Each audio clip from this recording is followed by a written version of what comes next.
Добрый день, это Якутия-24. Вы смотрите новости в прямом эфире. В студии Влад Давыдов. Смотрите в программе. Поиски завершены. Тело 37-летней женщины, пропавшей в Якутске в районе Хатынгюряха, найдено. Сводка от оперштаба. Сколько сегодня заболевших коронавирусом по республике за последние сутки, данные статистики. Стартап-экспедиция Б8 подведены итоги всероссийского конкурса по поиску и поддержке перспективных технологических проектов.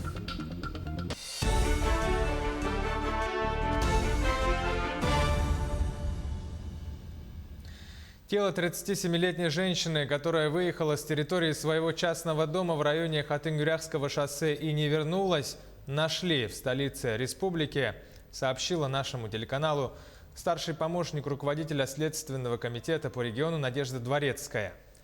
Ее поиски велись с 5 ноября и 19 ноября. Накануне тело обнаружено в районе заброшенного дачного участка в районе Хатынгюряхского шоссе с признаками воздействия низких температур наружного воздуха, сказала Дворецкая. Следователи и полицейские осмотрели место происшествия и не обнаружили признаков насильственной смерти на теле погибшей. Причина смерти будет установлена судебно-медицинской экспертизой. Расследование уголовного дела продолжается. Вечером 19 ноября текущего года в следственные органы Следственного комитета России по республике Саха-Якутия поступило сообщение об обнаружении тела 37-летней женщины, которая 5 ноября на автомобиле выехала с территории своего частного дома, расположенного в районе Хатынгюряхского шоссе, и домой не вернулась. На протяжении 2 недель велись ее поиски, и 19 ноября ее тело было обнаружено в районе дачного участка на Хатынгюряхском шоссе с признаками воздействия низких температур наружного воздуха. На место происшествия выезжали сотрудники следственно-оперативной группы в составе следователей Республиканского следственного комитета и следователей-криминалистов, а также сотрудников полиции. Проведен осмотр места происшествия, места обнаружения тела. При визуальном осмотре признаков насильственной смерти на теле погибшей не обнаружено. Вместе с тем, причина смерти женщины будет установлена судебно-медицинской экспертизой. В настоящее время расследование уголовного дела продолжается. 3 человека погибли после употребления антисептиков села Байга Татинского района республики. Еще 6 человек находятся в Татинской ЦРБ. Их состояние оценивают как тяжелое и крайне тяжелое. По предварительной информации, они отравились антисептиком, рассказали в региональном Минздраве. Отмечается, что все необходимое лечение пациенты получают в полном объеме. Утром вылетел санитарный рейс для эвакуации этих людей в Якутск. Все пострадавшие взрослые. За минувшие сутки на территории республики зарегистрировали 220 новых случаев коронавирусной инфекции. Об этом сообщила министр здравоохранения Елена Борисова в ходе брифинга. Из общего числа в Якутске выявили 120 случаев. От 1 до 11 зарегистрировали в 28 районах. Большинство заболевших взрослые, детей среди заболевших 11%, из них в стационарах находится менее 3%. Сегодня на территории республики развернута 3001 койка для лечения больных с новой коронавирусной инфекцией. Это практически в 1,5 раза больше, чем весной. И каждые сутки мониторируется при необходимости, коечный фонд увеличивается. Надо отметить, что также большинство количества заболевших – это взрослые. Сегодня дети составляют порядка 11%. Из них на стационарной койке находится менее 3%.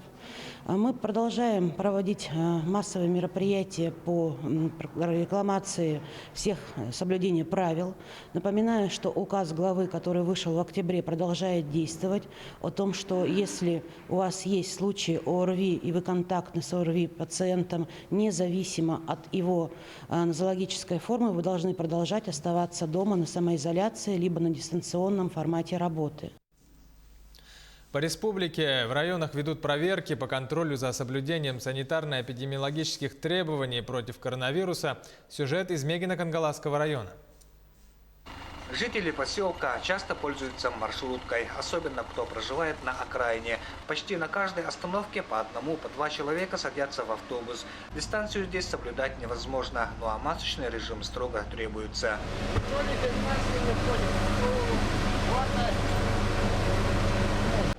Водитель автобуса соблюдает все предписания и рекомендации Роспотребнадзора. Нарушений нет. А вот некоторые пассажиры относятся к этому безответственно. На каком основании снимаете, не могу понять? От точки А до точки Б маршрутного автобуса административная комиссия района выявила 2 нарушения масочного режима.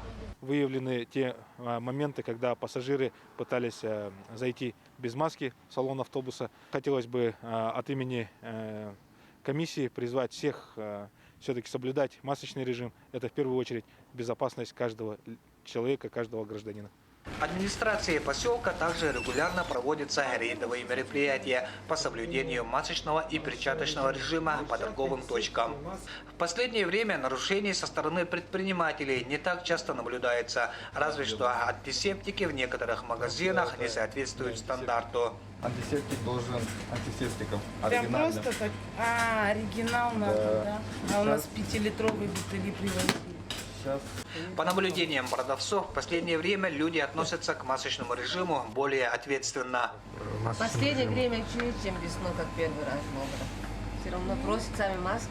3-4 раза в неделю обязательно проводим рейдовые мероприятия по противодействию распространению новой коронавирусной инфекции. По обнаружению нарушений могу сказать, что в пределах 10 у нас акты были составлены и были направлены в оперативный штаб. В общепитах и продовольственных магазинах масочный и перчаточный режим строго соблюдается. Носите маски, используйте защитные средства. Артур Старостин, Мигино-Кангаласский район. В Москве проходит международный форум «Транспортная неделя». Традиционно на этой площадке презентуют самые масштабные инфраструктурные проекты, подписываются соглашения с инвесторами и подрядчиками. В этом году форум удалось провести в гибридном формате из-за ограничений. Одной из главных тем стала реализация национального проекта «Безопасные и качественные автомобильные дороги». В форуме принимает участие и якутская делегация. Репортаж Максима Кардозу из Москвы. 500 тысяч километров новых дорог, тысячи различных проектов в сотни городов от Камчатки до Калининграда. Это предварительные итоги реализации национального проекта «Безопасные и качественные дороги», который реализуется с прошлого года. Причем удивляют не только грандиозные масштабы, но и сроки реализации. Темпы строительства удалось не снижать даже в условиях ограничений из-за коронавируса. Дорожная сфера не только не сбавила темпы по сравнению с прошлым годом, но и превзошла запланированные результаты. Этому ключевым образом способствовало то, что когда началась коронавирус, и мы докладывали президенту, мы попросили не ограничивать строителей. Это было непростое решение. Многие жители Якутии стали свидетелями реализации этого нацпроекта. Было построено и реконструировано свыше 500 километров федеральных, региональных и муниципальных дорог. Такого не было никогда. Причем планы на следующий год тоже большие. Сегодня мы уже понимаем, что надо и кроме федеральных, региональных, столичных улиц уже идти и на другие населенные пункты. Благодаря программе развития Дальнего Востока, утвержденной решением президента, сейчас у нас ряд наших городов в республике, такие как Мирный, Нерюнгри, Алдан, Ленск, уже тоже будут наравне с Якутском получать деньги из федерального бюджета на ремонт своей улично-дорожной сети. Тоже очень важное событие. И не только столица республики, но и другие города республики должны у нас преображаться. Во время форума заработала и выставка. Здесь представлены крупнейшие в России транспортные проекты, которые будут реализованы в нашей стране. Здесь есть и точный макет Ленского моста. Он будет выглядеть вот так. Это вантовые пролеты, 2 полосы и опоры-ледорезы, которые будут сохранять всю конструкцию во время ледоходов. Кстати, начать строительство Ленского моста планируют уже в следующем году. К концу этого года мы завершаем, уже зашли в главгосэкспертизу по нулевому этапу. С начала года планируется проведение предварительных работ. К маю месяцу планируется завершение уже и полной проектно-сметной документации, и по середине года заход на строительные работы основного этапа. Нацпроект о безопасных, качественных дорогах в следующем году расширит границы. В него должны войти новые направления. Это модернизация пассажирского транспорта в городах и развитие федеральной магистральной сети. Максим Кардозу, Виктор Олесов, Москва. Собственники жилья старше 70 лет могут вернуть часть расходов на уплату взноса на капитальный ремонт общего имущества в многоквартирном доме. В этом году по итогам 9 месяцев компенсация предоставлена порядка 4000 граждан на общую сумму более 9,5 миллионов рублей. Подобная мера поддержки для пожилых собственников существует в регионе с 2016 года. Таким образом, для граждан от 70 до 80 лет компенсируется 50% расходов, а для граждан старше 80 лет компенсация происходит в 100% объеме. При этом обязанность собственника оплачивать ежемесячные взносы на капремонт сохраняется. Выплату произведут только после обращения с заявлением в агентство субсидий. Гражданин должен быть старше 70 лет. Второе – это он должен быть обязательно собственником жилого помещения. Третье условие – это у нас обязательная регистрация по месту жительства, по которому человек обращается за предоставлением компенсации. И последнее условие – то, что он должен оплачивать взносы на капитальный ремонт. И здесь еще дополнительно можно добавить, что человек должен быть либо отдельно одиноко проживающим, то есть гражданином свыше 70 лет и не работающим, а также возможно получение компенсации при условии, что с ними зарегистрированы такие же лица, не работающие граждане пенсионного возраста. Подведены итоги всероссийского конкурса по поиску и поддержке перспективных технологических проектов, направленных на решение задач крупных компаний «Стартап-экспедиция Б8». Из-за эпидемиологической ситуации в стране в этом году она прошла в онлайн-режиме, однако это позволило значительно расширить географию участников. Таким образом, приняли участие 152 проекта из 40 городов в 34 регионах страны. Из них участвовали 19 проектов от Якутии. Самое большое количество заявок было отправлено для участия в треке «Алроса ИТ». Мы хотели новый вызов, потому что мы поняли то, что мы обладаем достаточными компетенциями для того, чтобы делиться нашим опытом со всей России.